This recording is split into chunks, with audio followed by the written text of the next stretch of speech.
គោរពជំរាបសួរបងប្អូនក្នុង TikTok Facebook និង YouTube ទាំងអស់គ្នាខណៈពេលនេះម៉ោង 3:14 នាទី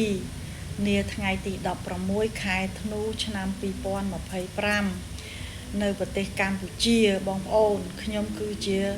ប្រជាពលរដ្ឋកម្ពុជាម្នាក់ខ្ញុំចង់បញ្ចេញនៅមតិយោបល់ដែលខ្ញុំមើលឃើញនឹងចងចាំនៅក្នុងខួរក្បាលខ្ញុំចង់ចែករំលែកនៅព័ត៌មានដែលខ្ញុំដឹងដល់បងប្អូនរួមជាតិនិង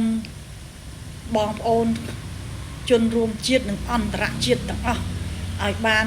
ជ្រាបអំពីអ្វីដែលខ្ញុំដឹងការពិតពីកម្ពុជាប្រជាជនខ្មែរដែលរស់នៅលើទឹកដីខ្មែរសរិនគេហៅថាខ្មែរលើហ្នឹងហើយអញ្ចឹងថ្ងៃនេះខ្ញុំចង់ជម្រាបជូនបងប្អូននៅរាល់អ្វីដែលខ្ញុំដឹង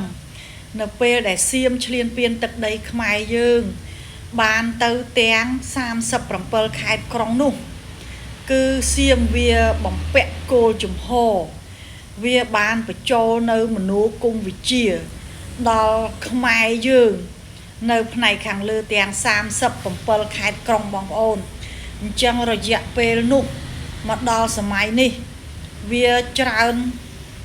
នសតវត្សហ្នឹងហើយច្រើនសតវត្សបានន័យថាវាច្រើនឆ្នាំវា400ឆ្នាំវា4ចំនួនវា5ចំនួននៃជីវិតមនុស្សហើយអញ្ចឹងក្នុងការបញ្ចូលមនោគមវិជ្ជានិងចំណេះវិជ្ជាដែលវាផ្ដល់ឲ្យកូនក្មេងតាមរយៈ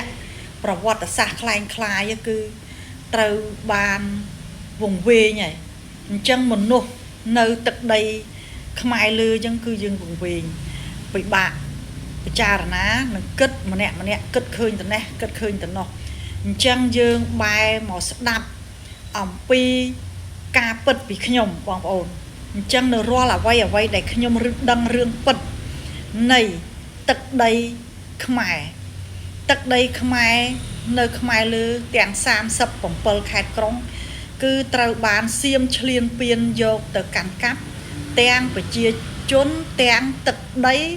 ព្រៃព្រឹក្សាទាំងប្រាង្គប្រាសាទទាំងឡាយនៅលើទឹកដីខ្មែរលើអញ្ចឹងមកដល់ពេលនេះស្ដេចសៀមរាជវង្សសៀមគឺគេមានគោលបំណងចង់ប្រែក្លាយទឹកដីខ្មែរយើងឲ្យคล้ายទៅជាសៀមស្របច្បាប់ស្របដូចថាលុបបំបាត់នៅវប្បធម៌អរិយធម៌ខ្មែរមិនបានសៀមប្រឹងក្រឡៃឲ្យទៅជាវប្បធម៌អរិយធម៌ខ្មែរយើងឲ្យទៅជារបស់សៀមប៉ុន្តែធ្វើទៅវាអត់កើតយ៉ាងម៉េចសៀមមិនអាចគប់ពីចម្លងយកអក្សរសាស្ត្រដែលដូនតាឆ្លាក់នៅលើប្រាង្គប្រាសាទនានាគ្រប់ប្រាសាទគ្រប់តំបន់គ្រប់កន្លែងมันអាចចម្លងទៅបានទាល់តែកូនខ្មែរបានវាចេះតពីដូនតាតគ្នាមកអញ្ចឹងសៀមដែលធ្វើអត់បានណាត្រង់នេះត្រង់វប្បធម៌អរិយធម៌នឹងមានអក្សរសាស្ត្រវប្បធម៌សម្លៀកបំពាក់សិល្បៈរបាំល្បែងកីឡាសពបែបយ៉ាងអស់នោះដែលដូនតាបានបន្សល់ទុកជាទម្លាប់របស់ខ្មែរហ្នឹងហើយអញ្ចឹងខ្មែរយើងម្នាក់ត្រូវរក្សាវប្បធម៌សិល្បៈដូនតាសាសនាវត្តអារាមព្រះសង្ឃយើងត្រូវរក្សាឲ្យជាប់បងប្អូនហ្នឹងហើយសម្លៀកបំពាក់នេះគឺជាសិល្បៈនៃការតែងតួរបស់ជនជាតិខ្មែរយើងត្រូវរក្សាសិល្បៈនៃការស្លៀកពាក់ឲ្យបានជាប់លាប់ខ្មែរនៅកន្លែងណាទីណាត្រូវតែរក្សាប្រពៃណីវប្បធម៌អរិយធម៌ខ្មែរយើងឲ្យបានបងប្អូនយើងតស៊ូឡើងជាមួយនឹងកងទ័ពដ៏អង់អាចក្លាហានរបស់យើងការពារព្រំដែនជាមួយនឹងការកសាងនៅរាល់សម្បត្តិដូនតាយើងដែលមានអរិយធម៌កសាងបែបណាផ្ទះសម្បែងកន្លែង កលំវត្តអារាមយើងកសាងបែបវប្បធម៌និងសាសនាខ្មែរបងប្អូនអញ្ចឹងខ្ញុំសូមរំលឹក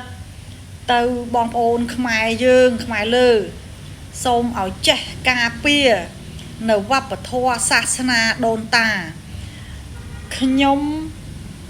បានរបាយការណ៍នេះតាមរយៈខ្ញុំមើលទៅតាម social media និងប្រតិកម្មរបស់មនុស្សម្នាក់កូនក្មេងមនុស្សចាស់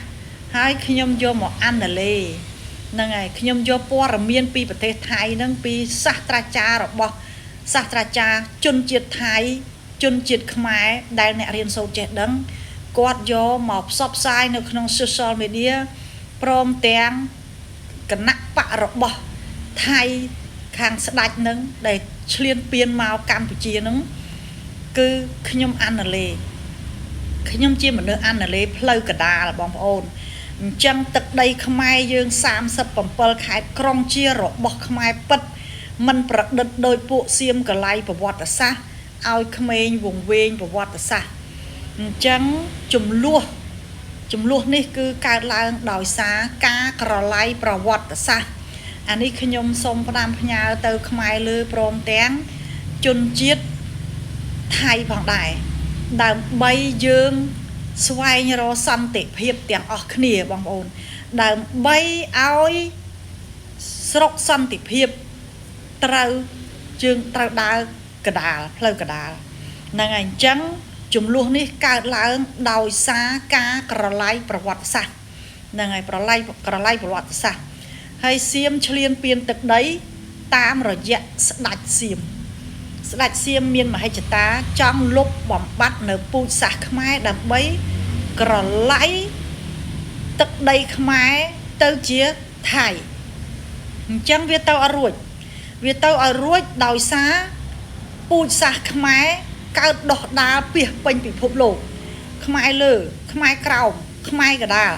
ខ្មែរនៅគ្រប់ប្រទេសនៅពិភពលោក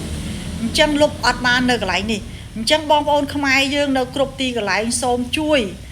យពង្រឹងនិងពង្រីកនៅវប្បធម៌អរិយធម៌ខ្មែរនិងជួយពង្រឹងផ្នែកការពារនិងកសាងទាំងអស់គ្នារួមគ្នាពីម្នាក់ទៅរហូតទៅដល់ជនរួមជាតិក្នុងប្រទេសក្រៅប្រទេសទាំងអស់អញ្ចឹងខ្ញុំចង់ឲ្យយោបល់នៅពេលនេះគឺសៀមបំពាក់ចំហទៅលើជនជាតិខ្មែរយើងនៅខាងលើរយៈពេលជាង400ឆ្នាំហើយបងប្អូនអញ្ចឹងទៅមកដល់ពេលនេះទៅខ្ញុំដឹងខ្ញុំចាស់កាលនោះខ្ញុំក្មេងខ្ញុំចេះតែមើលសភៅមិនដឹងជាជឿហើយនៅពេលនេះគឺប្រកាសហើយលេងចេញមកអនុវត្តមកដូចជាដូនចតាម៉ែឪប្រាប់ហើយក៏ដូចជាឯកសារខ្ញុំអានឥឡូវចេញមកលេចមកហើយអញ្ចឹងខ្ញុំសូមសាររើអ្វីដែលខ្ញុំដឹងសពគ្រប់ហ្នឹងសូមបងប្អូនទាំងអស់គ្នាកូនចៅតគ្នាយកคลิปវីដេអូខ្ញុំនេះយកទៅស្ដាប់ហើយកុំឲ្យបាត់វីដេអូនេះបងប្អូនយកទៅស្ដាប់នេះគឺជារឿងពិតដែលខ្ញុំដឹងស្រាវជ្រាវតាមរយៈ social media ពីសាស្ត្រាចារ្យថៃពីខ្មែរនិងពីបណ្ដាប្រទេសអន្តរជាតិខាងប្រទេសអង់គ្លេសខាងអ៊ីតាលីរ៉ូម៉ាំងប្រទេសជាច្រើនដែលខ្ញុំធ្វើការជាមួយខាង EU អៃសាក់ជាពិសេសខាងមិត្តភ័ក្តិខាងសារព័ត៌មាន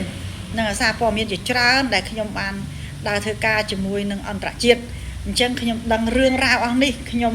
យកមកសង្ខេបនិយាយខ្លីៗជម្រាបជូនបងប្អូនជនរួមជាតិខ្មែរយើងទាំងអស់គ្នាដើម្បីជ្រាបអំពីព័ត៌មាននេះបងប្អូនអញ្ចឹងអំណះតទៅខ្មែរយើងត្រូវចេះរួបរวมសាមគ្គីគ្នាចេះផ្ដល់កម្លាំងចិត្តឲ្យគ្នាចេះធ្វើម៉េចឲ្យខ្មែរយើងស្រួលរស់នៅបង្កើនភាពងាយស្រួលឲ្យគ្នាទៅវិញទៅមកដើម្បីជួយគ្នាទៅវិញទៅមកពង្រឹងនៅស្មារតីការពារជាតិមាតុភូមិយើងឲ្យគង់វង្សទាំងវប្បធម៌ទាំងសាសនាទាំងទឹកដីឲ្យបានគង់វង្សបងប្អូនការដើមឡើយប្រទេសយើងជាមហាគេហៅថាមហានគរចក្រភពខ្មែរអញ្ចឹងសូមឲ្យកូនខ្មែរតទៅការពារឲ្យคล้ายទៅជាមហានគរបងប្អូនសូមគោរពអរគុណនិងគោរពលា